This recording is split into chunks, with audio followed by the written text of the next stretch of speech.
رات کے 10 بجے ہیں۔ السلام علیکم۔ یہ ریڈیو پاکستان ہے۔ عبد القدیر سے خبریں سنیے۔ اہم خبروں کا خلاصہ۔ پارلیمنٹ نے آج اسلام آباد میں مشترکہ اجلاس میں فائنینشل ایکشن ٹاسک فورس کے تقاضے پورے کرنے کے لیے 3 بلز کی منظوری دی۔ وزیر اعظم نے کہا ہے کہ حکومت ملک اور جمہوریت کے لیے حزب اختلاف کے ساتھ تعاون کرنے کے لیے تیار ہے، تاہم انہوں نے واشگاف الفاظ میں کہا کہ بدعنوانی پر کوئی سمجھوتہ نہیں کیا جائے گا۔ وزیر خارجہ نے اس بات پر زور دیا ہے کہ مصر سمیت بین الاقوامی برادری کو بھارت کے غیر قانونی زیر تسلط جموں کشمیر کے لوگوں کے مصائب ختم کرانے کے لیے اقدامات کرنے چاہئیں۔ اور پاکستان اور یورپی یونین نے مختلف شعبوں میں باہمی تعاون کو فروغ دینے پر مشاورت جاری رکھنے پر اتفاق کیا ہے۔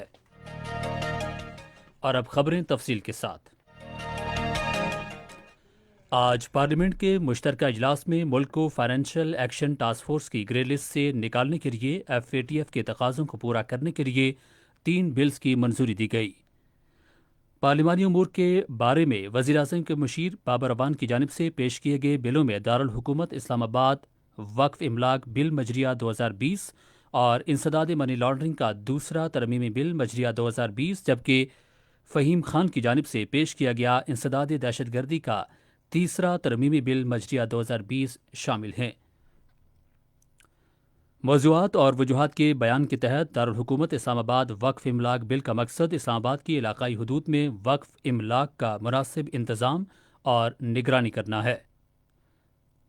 انسداد منی لانڈرنگ کے دوسرے ترمیمی بل مجریہ 2020 کا مقصد مالیاتی ایکشن ٹاسک فورس کے تحت عالمی معیارات کے مطابق انسداد منی لانڈرنگ کے موجودہ قانون کو قومی دھارے میں لانا ہے۔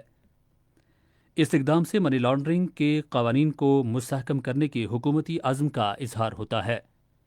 انسداد دہشت گردی کا تیسرا ترمیمی بل مجریہ 2020 دہشت گردی میں مالی معاونت کی روک تھام کے لیے انتہائی ضروری ہے۔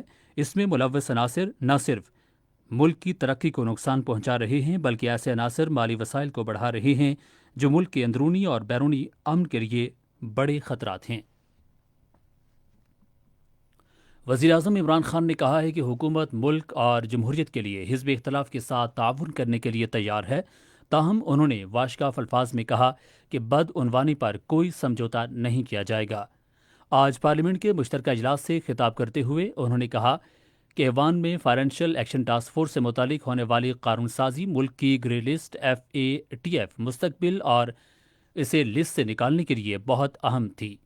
وزیر اعظم نے حزب اختلاف کی جماعتوں کے رویے پر افسوس کا اظہار کیا اور کہا کہ انہوں نے اس قانون سازی کی راہ میں رکاوٹیں ڈالیں۔ موٹر وے پر پیش آنے والے بے حرمتی کے واقعے کا ذکر کرتے ہوئے وزیر اعظم نے کہا کہ جنسی جرائم میں ملوث افراد کو عبرتناک سزا دینے کے لیے جامع قانون سازی کی جائے گی۔ انہوں نے کہا کہ یہ قانون ایسے بہمانہ واقعات میں ملوث افراد کو سزا دلوانے کے لیے عینی شاہدین کا تحفظ بھی یقینی بنائے گا۔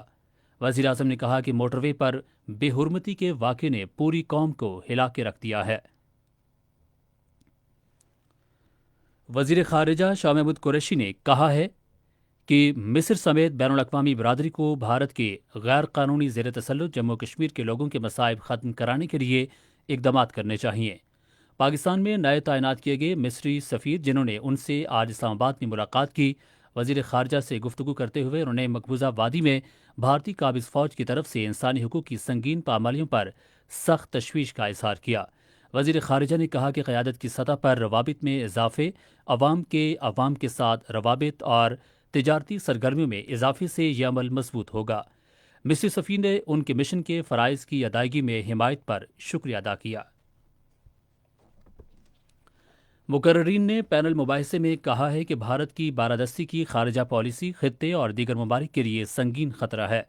علاقائی اور عالمی تناظر میں بھارت کی خارجہ پالیسی کے بارے میں ڈیکوڈنگ پالیسی کی میں پینل مباحثہ آج اسلام آباد میں ہوا، جس کا اہتمام وزارت اطلاعات و نشریات نے کیا تھا۔ انہوں نے کہا کہ ہندوتوا سوچ، بالادستی کے عزائم اور ملکی سیاست بھارت کی خارجہ پالیسی کے بڑے عوامل ہیں۔ سیکرٹری اطلاعات اکبر دورانی نے اظہار خیال کرتے ہوئے کہا کہ بھارت سنداس 2003 معاہدے، شملہ معاہدے اور جنگ بندی معاہدوں کی خلاف ورزی کر کے اپنی بالادستی کی پالیسی کے تحت ایک خطرناک کھیل کھیل رہا ہے۔ اس موقع پر اظہار خیال کرتے ہوئے سابق سیکرٹری خارجہ ریاض حسین کھوکھر نے کہا کہ مودی بھارت کو ہندو ریاست میں تبدیل کرنا چاہتا ہے۔ سابق سیکرٹری خارجہ سلمان بشیر نے کہا کہ بھارت پہلے کی نسبت آج خطے میں بہت زیادہ تنہا ہو گیا ہے۔ پاکستان اور یورپی یونین نے مختلف شعبوں میں دو طرفہ تعاون کو فروغ دینے کے لیے مشاورت جاری رکھنے پر اتفاق کیا ہے۔ یہ اتفاق رائے آج اسلام آباد میں وزیر خارجہ شاہ محمود قریشی اور پاکستان میں یورپی یونین کے سفیر کے درمیان ملاقات میں ہوا۔ وزیر خارجہ نے کہا کہ مختلف شعبوں میں پاکستان اور یورپی یونین کے درمیان تعاون قابل تعریف ہے۔